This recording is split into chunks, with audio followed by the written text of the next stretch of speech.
Lesson 8, paggamit ng adjectives. Una, sa paggamit po ng adjectives in Japanese, meron dalawang grupo po ang adjectives. Ang tawag po sa kanila, i-adjective, saka na adjective. Kaya sa vocabularies ninyo, meron mga palatandaan dyan. Okay, ano ba yung mga i-adjective? Lahat po ng adjectives na natatapos sa hiragana i, sila po yung i-adjectives kung tawagin. In Japanese, ikeyoshi. Kapag naman hindi sila natatapos sa hiragana i, sila naman yung na-adjective. Kapag natapos sa hiragana i-adjective sila. And the rest, na-adjective na. Tayo example. Para sa i-adjective, meron tayo dito oki. As you can see, natatapos siya sa hiragana i.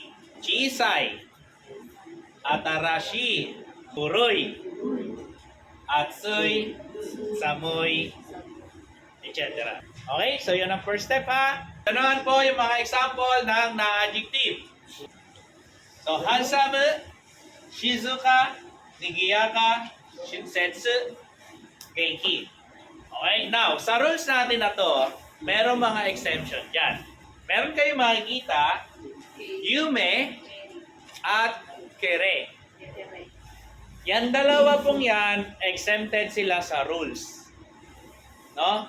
So, tandaan nyo, itong kere at yume, dalawa lang naman yan as of now, belong po sila sa na-adjective, mga special po sila.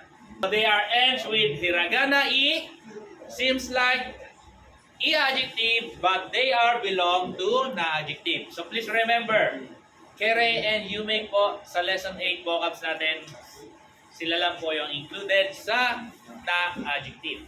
So ito yung first step natin na pagsisegregate or paghihiwalay ng mga adjectives. So now, ano po ang importance kung bakit pinaghihiwalay sila?